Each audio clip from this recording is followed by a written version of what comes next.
Hey everybody, it's Gail, and I am here today with a bit of a failure. So this top half, this is actually a dress, but the skirt part I improvised, so we're just kind of focusing on the top half, which was based on a 1940s pattern from Best Way Leaflets, which is a UK company, so UK terms, and the way that this worked is it called for a 3-ply yarn, which is a light fingering to fingering, sort of depending. And I had 2 skeins of Red Heart It's a Wrap in Romance, and I thought that would be really fun, you know, have the different colors come in as I'm working on it. Use that really bright pink at the end of it for the detailing. And so I had the yarn, and then it came down to finding the correct hook size, and it called for a number 3 Archer steel hook. And so back in the day, this is where things get really fun with vintage patterns, the UK steel hooks and the US steel hooks sometimes had different sizes. So a UK number 3 was a 1.25 millimeter, and a US number 3 was a 1.85 millimeter. Now, I don't have a 1.85 in the house. I'm as shocked as you are. I had a 1.25, but I was using it for something else. And so I thought to myself, you know what? Why don't I just pop it up to a 2? It's not that much larger, and we'll just work it based on the overall measurements. And so you want to make a chain that's 13 inches long, and then you want to work it until it's, 10 inches tall. And so using that, I wouldn't have to have the exact number of meshes that is used to make this top. I could just do it by measurement. This was a mistake, because what I wanted was the structured blouse in the photo. I wanted that 70s. Woo! I heard it too. I wanted that 40 structure that it was offering in the pattern, but I didn't think through enough what I was doing, because you will notice that this is loose, it's a little baggy even. It's definitely too big around the neck, and that's because when you're working with sizes that small, when you need a 125 or a 185, in this case it would have been a 125 because that is the British measurement. That is the one we should have stuck with because this is a British pattern.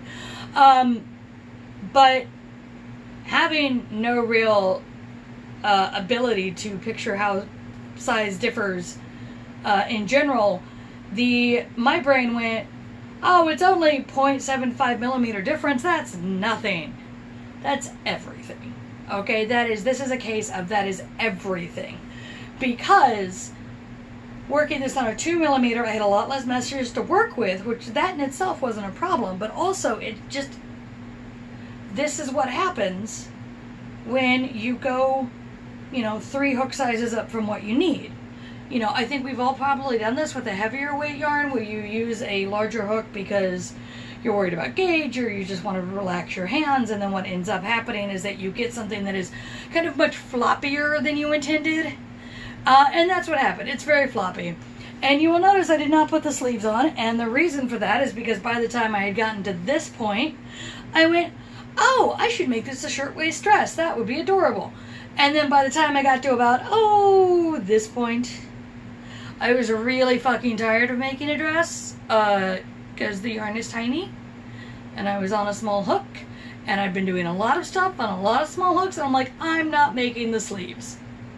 And frankly, I'm glad I didn't, because I cannot imagine, I just don't think it would have all gotten very, very baggy up top. And it's already very, very baggy up top. All of that being said, I think I can do something with this. I don't really have the ability to back up enough to show you the skirt. I feel like there's a way to make this work. I don't know what it is. It's definitely not buttoning it all the way to the top. That's for fucking sure. But I do want to show you. I have these adorable buttons, which I will link in the basement. And then, I'm proud of the placard, the button placard, both for getting cute buttons that fit, but also after I made the side that the buttons are going to sew onto, I sewed a strip of ribbon down the back so that I just had a better backing to put them against. It just gives them a little more stability, which is nice. There is no way to have a proper collar on this thing the size that it is. It's just, there's too much space. And I'm glad I didn't try to do the fichu, which is the fancy ruffle, because that would have been a mess. The pattern itself, it works great.